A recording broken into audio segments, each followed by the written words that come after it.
नमो नमः मित्रों, एक बार पुनः चाणक्य गुरु के डिजिटल प्लेटफॉर्म पर मैं आप सभी का हार्दिक स्वागत करता हूं।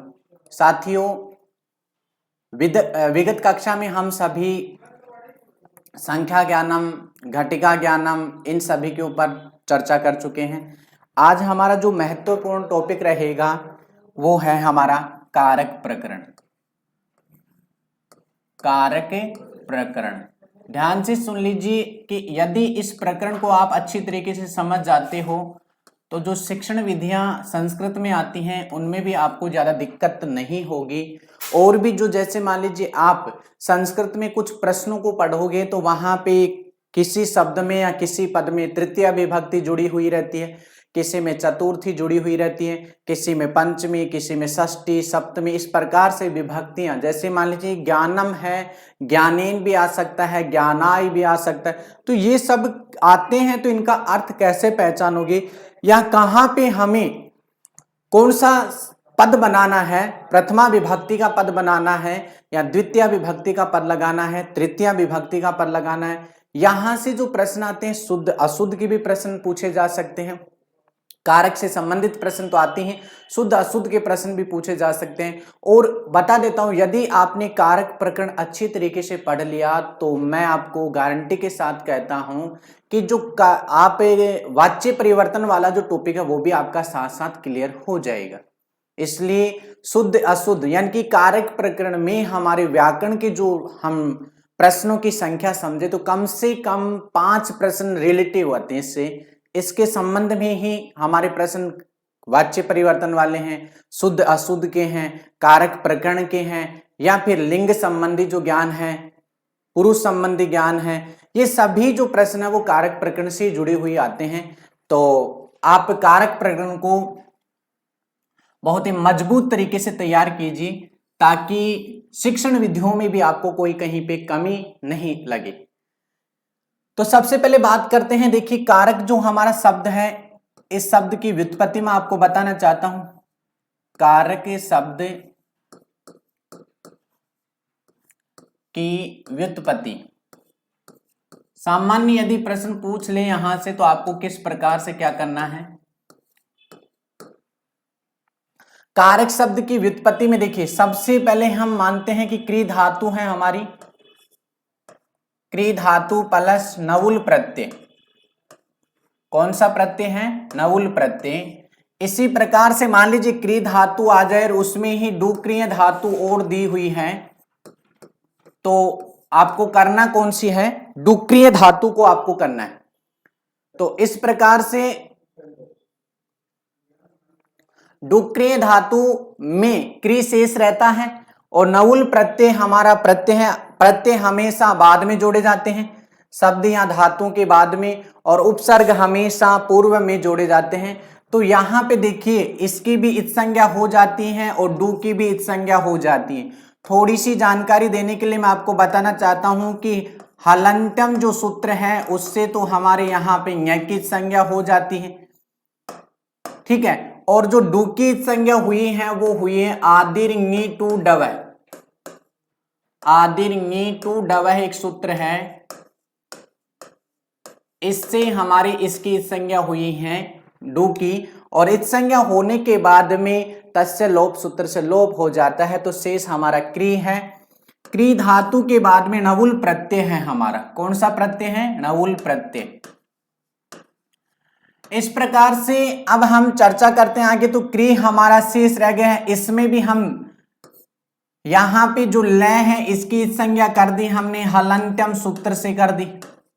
अंतिम इत संज्ञक जो वर्ण है, अंतिम हल जो वर्ण है, अंतिम व्यंजन वर्ण है, उन सभी की इत संज्ञा करता है हमारा हलंत्यम सूत्र। कौन सा करता है? हलंत्यम सूत्र से इत संज्ञा हुई।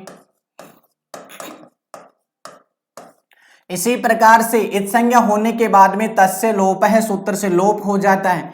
और यहां पे मैं आपको जानकारी देना चाहता हूं कि चूटू जो सूत्र है हमारा, यानी कि व्याकरण में हमारे 6 सूत्र हैं जो इत संज्ञा करते हैं। किन किन वर्णों की करते हैं ये मैंने आपको पूर्व में बता दिया था। यहां पे अणय वर्ण की संज्ञा करता है चूटू सूत्र।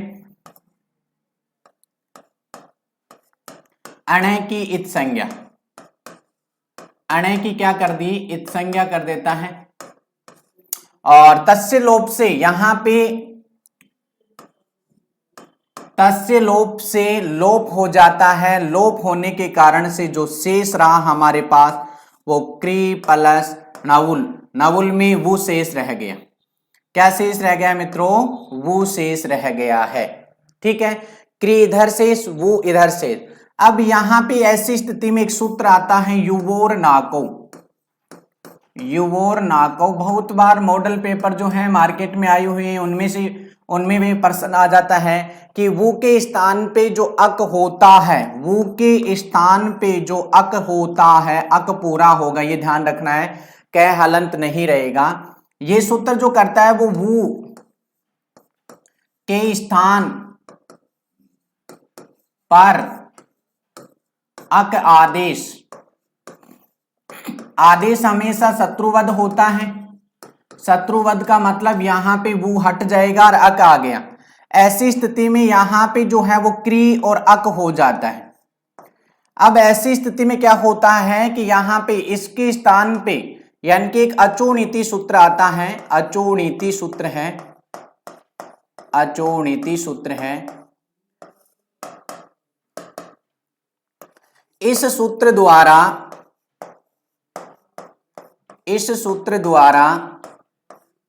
री को आर वृद्धि हो जाती है, री को आर वृद्धि हो जाती है। ठीक है, री को क्या हो गई, आर वृद्धि हो गई। तो यहां पे देखिए कै, फिर इसके बाद में आ, फिर इसके बाद में रे, फिर इसके बाद में ए, और फिर इसके बाद में कै। इस प्रकार से हमारा ये वर्ण है ये निकल के आए। तो इनका संयोजन करेंगे तो देखिए कै में मिला दिए आ, तो का, फिर रे और कै। इस प्रकार से कारक हमारा शब्द बन गया है।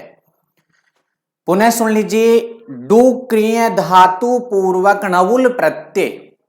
ठीक है, डुक्रिय धातु पूर्वक णवुल प्रत्यय, जो ये णवुल प्रत्यय है आपका, ये भी बता देता हूं मैं आपको, ये कृदंत प्रत्यय है।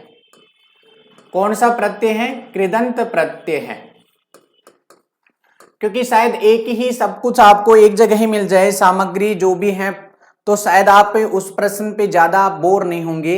यहां पे देखिए डुक्रिय धातु और क्रिय धातु दोनों ऑप्शन में आ रही है, दोनों विकल्प में आ रही हैं।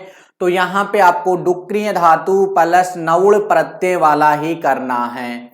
ऑप्शन में ये नहीं है तो क्री और नवुल वाला करना है। ठीक है, इसी प्रकार से ऑप्शन में मान लीजिए क्री नवुल भी नहीं है, क्री वो ही है, तो फिर आपको ये करना है इस प्रकार से। तो ये ध्यान रखना है। और यहाँ पे बता दिया कि ल की ण की संज्ञा हलंत्यम और चोटू से हो गई है, इधर ङ की संज्ञा हलंत्यम से, डू की संज्ञा आदिर ङ टू डव से हो गई है। दोनों का लोप हो जाने के बाद में क्री और वो शेष रह गया। क्री में री है, उसके स्थान पे आर वृद्धि होती है, अचोनीति एक सूत्र है, उससे आर वृद्धि कर दी हमने। इसके बाद में वो के स्थान पे अक आदेश कर दिया, तो हमारा जो रूप है वो बन गया, शब्द जो बना वो कारक। क्या शब्द बना, कारक हमारा जो रूप है शब्द बन गया। कारक एक शब्द है, अभी तक कारक शब्द बना। कारक शब्द बनने के बाद में अब हुआ क्या कि जो कारक की वैल्यू नहीं है, कारक की वैल्यू है, यानी कि संस्कृत में शब्दों की वैल्यू नहीं है, पदों की वैल्यू है। तो इसी प्रकार से कारक हमारा यहां पे शब्द है।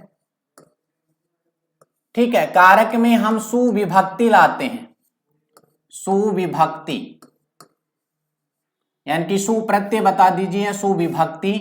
तो यहां पे बता देना चाहता हूं मैं आपको, सुलाई, सु में उ की संज्ञा, सु में उ, सु में उ की इत संज्ञा, सु में उ की इत संज्ञा जो करता है उसको इतना ही याद रखना है, उपदेशे अज अनुनासिक इत, उपदेशे। ठीक है, उपदेशे वाला जो सूत्र है वो अचों की संज्ञा कर देता है। इसके बाद में शेष जो रहा उ की संज्ञा होने के बाद में तस्य लोपः सूत्र से, तस्य लोपः से क्या हो गया रे मित्रों, लोप, उ का लोप। ठीक है, ये सूत्र है, इस सूत्र से तस्य लोपः से उ का लोप हो गया। शेष क्या रह गया हमारे पास, से, ये शेष रह गया, लोप हो गया उ का तो शेष रह गया। इसी प्रकार से यहां पे से के स्थान पे, से के स्थान पर रू होता है, क्या होता है, रू आदेश, रू आदेश होता है सस जुसो रू सूत्र से, सस जुसो रूहु सूत्र से, सूत्र से। ठीक है, तो यहां पे आदेश करते हैं तो ये रू हो गया, लीजिए रू होने के बाद में वापस रू में उ की इत संज्ञा, रू में उ की इत संज्ञा हो गई। शेष क्या रह गया, रे, क्या रह गया, रे शेष, रे शेष रहा। अब रे के स्थान पे, ठीक है, रे के स्थान पर विसर्ग हो जाता है, विसर्ग होता है, रे के स्थान पे क्या हो गया, विसर्ग होता है। और विसर्ग होने के कारण देखिए यहां पे शुरू में सु आया हमारा, सु के बाद में से शेष रह गया, फिर रू आया, रू के स्थान पे रे बच गया, और फिर रे के स्थान पे, अब रे के स्थान पे जो होता है वो हो गया विसर्ग। तो विसर्ग में यहां पे देखिए का, रे, कै, ये पहले हमारा पद आ रहा था, वर्ण शब्द आ रहा था, और यहां पे हम जब चर्चा किए तो उसमें इस प्रकार से ये चलता रहा, अंत में जाकर के हमारा जो रूप बन गया है वो पुल्लिंग में जो रूप होगा वो ये होगा कारकः। क्या रूप होगा, कारकः। ये लीजिए कारकः, जैसे रामः बनता है उसी प्रकार से कारकः शब्द जो पद है उसका निर्माण हुआ है। इसी प्रकार से जो स्त्रीलिंग का पद है, स्त्रीलिंग का जो पद है वो है हमारा कारिका। स्त्रीलिंग में जो पद है, स्त्रीलिंग में पद, स्त्रीलिंग का जो पद है वो क्या है, कारिका। क्या बन जाएगा मित्रों, कारिका। और इसी प्रकार से जो हमारा नपुंसक लिंग में जो पद बनाएंगे हम, नपुंसक लिंग में जो पद बनाएंगे, नपुंसक लिंग में पद वो है हमारा कारकम। क्या हो गया रे साथियों, कारकम। इस प्रकार से आपको मैंने 3 पद बताए यहां पे, एक है हमारा कारकः, दूसरा है हमारा कारिका, तीसरा है कारकम। कारकः शब्द की जो व्युत्पत्ति है, डुक्रिय धातु, धन्य, नवुल प्रत्यय, नवुल में हमारा वो शेष रहा, टुक्रिय में हमारा क्री शेष रहा। ठीक है, क्री के स्थान पे, यानी कि क्री के स्थान पे नहीं, री के स्थान पे हमने आर वृद्धि की, तो कै आर, वु के स्थान पे हमने युवोर नाकौ एक सूत्र है उससे कर दिया अक आदेश। अक हलंत नहीं है, अक पूरा है। इस प्रकार से जब मिलाते हैं तब का रे कै इस प्रकार से बन जाता है। फिर हमने सुबंत आदि जो भी विभक्तियां हैं इनका प्रयोग किया, तो प्रयोग करने पे हम सु, यहां पे स हुआ, रू हुआ, रे हुआ और विसर्ग हो गया है। इस प्रकार से कारकः पदम निष्पन्नम भवति। ठीक है, अब कहा कि आपने ये तो बता दिया कि कारक शब्द की व्युत्पत्ति, यानी कि कारक जो हमारा कारक है, कारिका, कारकम जो पद आता है वो किस प्रकार से होता है ये आपने बता दिया सर। लेकिन अब हमें परिभाषा भी बताइए इसकी। तो देखिए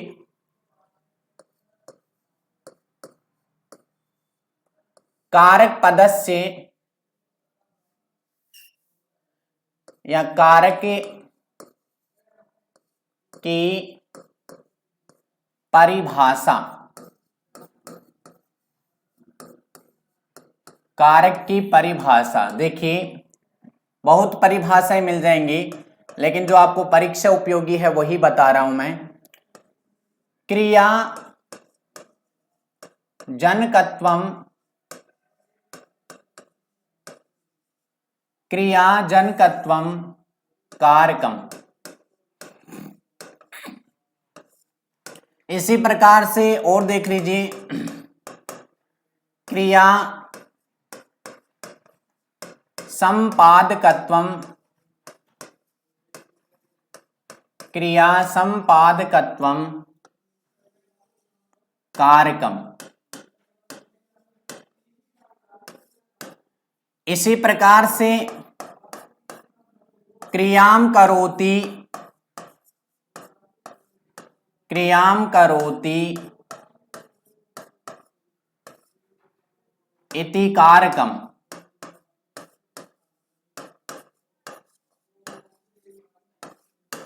और देख लीजिए, क्रियाजनकम, क्रियाजनकम कारकम। ठीक है, इस प्रकार से यहां पे जो हमारी परिभाषा है किसकी, कारक की परिभाषा, तो संस्कृत में आपको यही मोस्ट है, आपको ये बता देता हूं। इस प्रकार से आए, क्रिया जनकत्वम कारकम, क्रिया का जो जनक होता है, नीचे लिख भी देता हूं मैं, क्रिया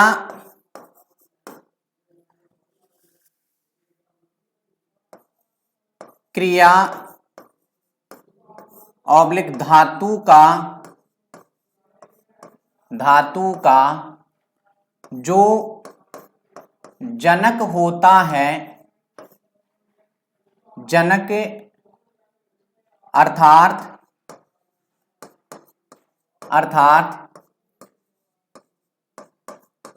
क्रिया के साथ, क्रिया के साथ जिसका, क्रिया के साथ जिसका संबंध होता है, क्रिया के साथ जिसका संबंध होता है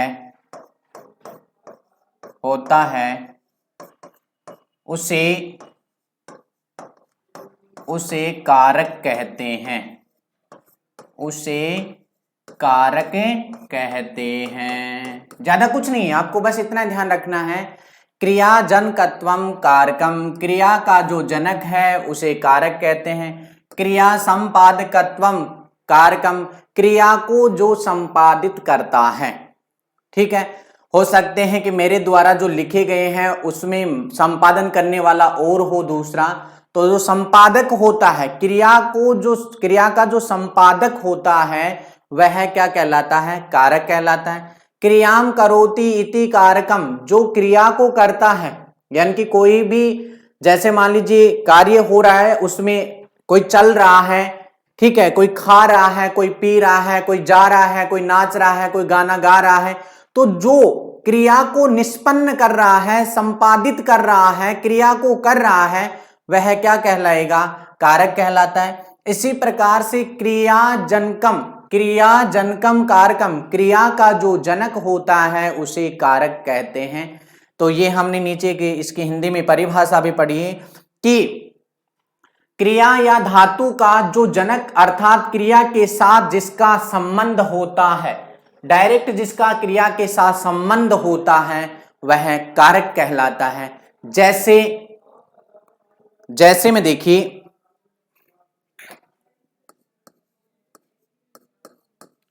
क्रिया के साथ संबंध रखने वाला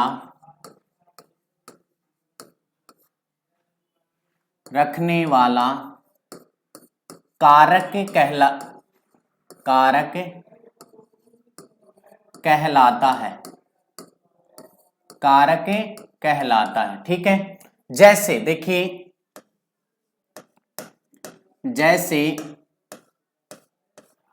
जैसे में आपको क्या देखना है, सबसे पहले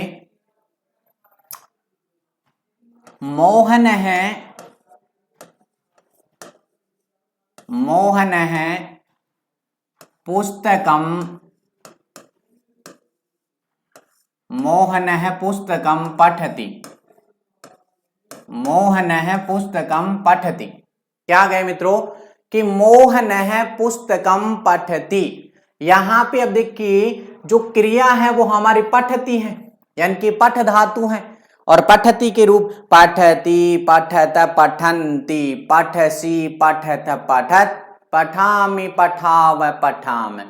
तो यहां पे मोहन करता है, मोहन क्या है, करता है, कर्ता के अनुसार क्रिया आ रही है, मोहन पठन क्रिया कंप्लीट कर रहा है। मैं बता देता हूं, मोहन के द्वारा पठन कार्य हो रहा है, पठन कार्य या पढ़ने की जो क्रिया है, पढ़ने की क्रिया संपादित हो रही है, संपादित हो रही है। ठीक है, आप भी समझ गए होंगे कि मोहन के द्वारा पठन कार्य मान लीजिए या फिर पठन आदि जो पढ़ने की जो क्रिया है वो संपादित हो रही है, इसलिए यहां पे जो कर्ता है, जो कारक है वह क्या हुआ, मोहन हुआ। मोहन क्या है रे मित्रों, कारक है। कारक तो है लेकिन कौन सा कारक है इसकी चर्चा हम बाद में करेंगे, पहले हमें यह देख लेना चाहिए कि मोहन है पुस्तकम पठति, मोहन के द्वारा ही क्रिया संपादित हो रही है, मोहन ही क्रिया का जनक है, क्योंकि पठति पढ़ तो रहा है, पढ़ता है, कौन पढ़ता है, कहा कि मोहन है पठति, मोहन पढ़ता है, किसको पढ़ता है, पुस्तक को पढ़ता है। ये सब बातें हम सीखेंगे आगे, लेकिन यहां पे आप समझ गए होंगे कि कारक किसे कहेंगे, जिसका क्रिया के साथ सीधा संबंध रहेगा, क्रिया के साथ जिसका सीधा संबंध रहेगा उसे हम कारक कहते हैं। इसमें हाँ आपने देख लिया कि कारक किसे कहते हैं। अब आपको मैं दिखा देता हूं, जैसे मान लीजिए आ गया राम है, राम है मोहनस्य, राम है मोहनस्य पुस्तकम, राम है मोहनस्य पुस्तकम पठति। ये देखिए, राम है मोहनस्य पुस्तकम पठति, राम मोहन की पुस्तक पढ़ता है। क्या है राम मोहन की पुस्तक पढ़ता है, राम मोहन की पुस्तक पढ़ता है। ये लीजिए, हो गया। कहा कि यहां पे जो राम है वो अपनी क्रिया करता है, राम पढ़ता है, पढ़ कौन रहा है, राम ही तो पढ़ रहा है। किसकी, मोहन की, किसकी पुस्तक पढ़ रहा है, मोहन की। तो यहां पे भी कारक जो हुआ वो ये है, मोहनस्य इत्यत्र, मोहन का क्रिया से कोई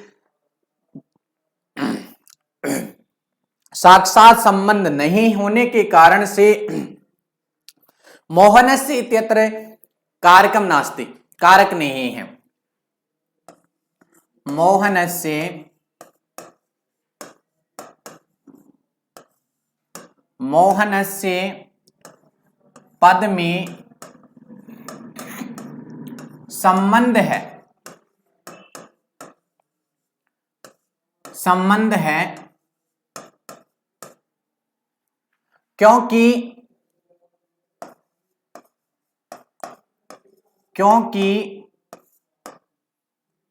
पढ़ने की क्रिया, पढ़ने की क्रिया राम के द्वारा, पढ़ने की क्रिया राम के द्वारा संपादित हो रही है,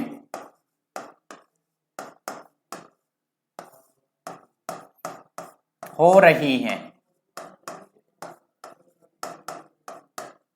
मोहन के द्वारा नहीं हुई,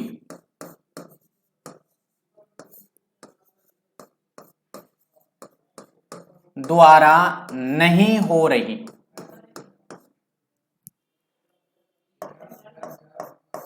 नहीं हो रही। इसलिए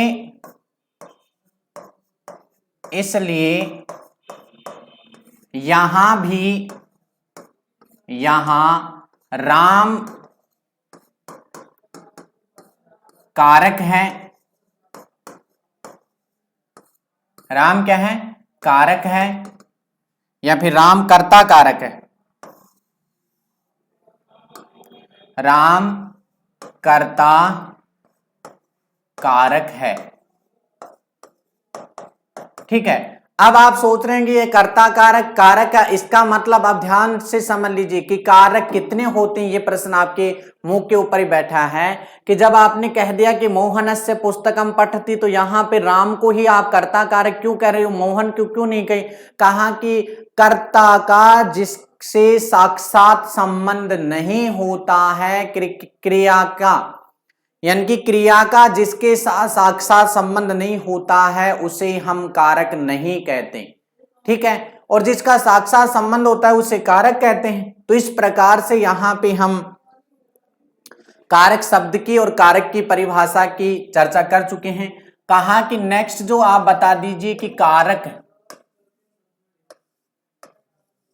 के प्रकार, कारक के प्रकार कितने होते हैं या कारक कितने प्रकार का होता है? कहा कि कारक है, प्रश्न आए तो संस्कृत में इस प्रकार से पूछा जाता है, कारकाणि कतिधा,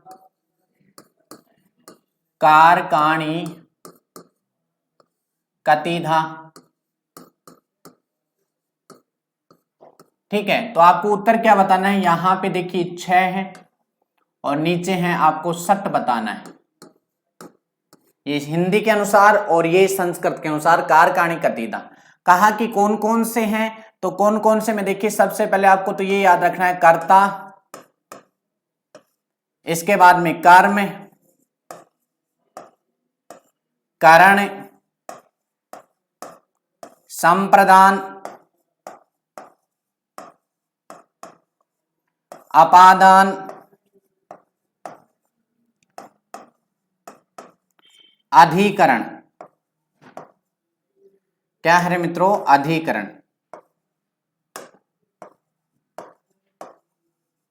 अधिकरण। इस प्रकार से जो कारक हैं हमारे, पहला, दूसरा, तीसरा, चौथा, पांचवा और 6 नंबर पे हम कारक पढ़ेंगे, वो पढ़ेंगे अधिकरण कारक। इसके लिए के कारिका भी बनाई गई है, कर्ता करम च करणम च संप्रदानम तथैव च अपादानम अधिकरणम इति आहु कारकाणि षट्। कहा गया, उसमें भी यही कहा गया है, कर्ता कर्म करण संप्रदान अपादान अधिकरण। इस प्रकार से जब हम कारक के प्रकार पढ़ते हैं तो कितने होते हैं? 6 होते हैं। इनमें हम विभक्तियों का भी प्रयोग करते हैं, जैसे प्रथमा विभक्ति, द्वितीय विभक्ति, तृतीय विभक्ति, चतुर्थी, पंचमी, षष्ठी, इस प्रकार से सप्तमी। तो ये विभक्तियों का जो प्रयोग है वो हम नेक्स्ट जो हमारी कक्षा होगी उसमें करेंगे। आज हमारा जो टॉपिक रहा वो इतना ही रहा कि कारक शब्द की व्युत्पत्ति, सबसे पहले कारक शब्द की व्युत्पत्ति बताई, उसके बाद में आपको मैंने कारकः जो पद है वो निष्पन्न, कारकः जो पद है उसको बताया कि किस प्रकार से कारकः शब्द पद बनता है। कारिका जो है वो स्त्रीलिंग में और कारकम जो है वो नपुंसक लिंग में। इसी प्रकार से आगे हम बढ़े तो कारक की परिभाषा 4 बता दी है मैंने। वेरी इंपॉर्टेंट जो है वो है क्रिया जनकत्वम कारकम, क्रिया का जो जनक होता है उसे कारक कहते हैं, क्रिया को जो संपादित करता है उसे कारक कहते हैं, क्रिया को जो करता है उसे कारक कहते हैं, कहा क्रिया का जो जनक होता है उसे कारक। नीचे मैंने आपको हिंदी में भी बता दिया कि जिसका साक्षात संबंध क्रिया से होता है वह कारक होता है। और उदाहरण देकर के सबसे पहले बताया कि मोहन है पुस्तकम पठति इत्यत्र मोहन है कारकम अस्ति।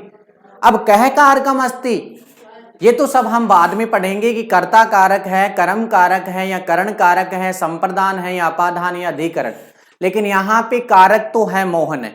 इसी प्रकार से हम इसमें राम है मोहन से पुस्तकम पठति इसमें पहुंचे तो यहाँ पे जो मोहन है वो क्या नहीं है मित्रों, कारक नहीं है, मोहन कारक नहीं है। नीचे भी मैंने लिख दिया है, फिर भी मान लीजिए यहाँ पे वो लिख देता हूं। और राम है कारक क्यों है, क्योंकि राम डायरेक्ट इससे संबंध रख रहा है। राम है पठती, राम पढ़ता है, इसलिए राम क्रिया को संपादित कर रहा है। और कारक के प्रकार पढ़े, कितने होते हैं कारक, 6 होते हैं। संस्कृत में प्रश्न आए कारकाणि कतिधा, तो आपको 60 उत्तर देना है। कारक की संख्या ये बता दी है, ये नाम है कर्ता कर्म च करणम च संप्रदानम तथैव च अपादानम अधिकरणम इति आहु कारकाणि 60। तो इस प्रकार से मित्रों मिलते हैं हमारे जो नेक्स्ट कक्षा होगी उसमें आपको कारक की सारणी और प्रथमा विभक्ति यानी कि कर्ता कारक के संबंध में हम चर्चा करेंगे। धन्यवाद। जय हिंद, जय भारत।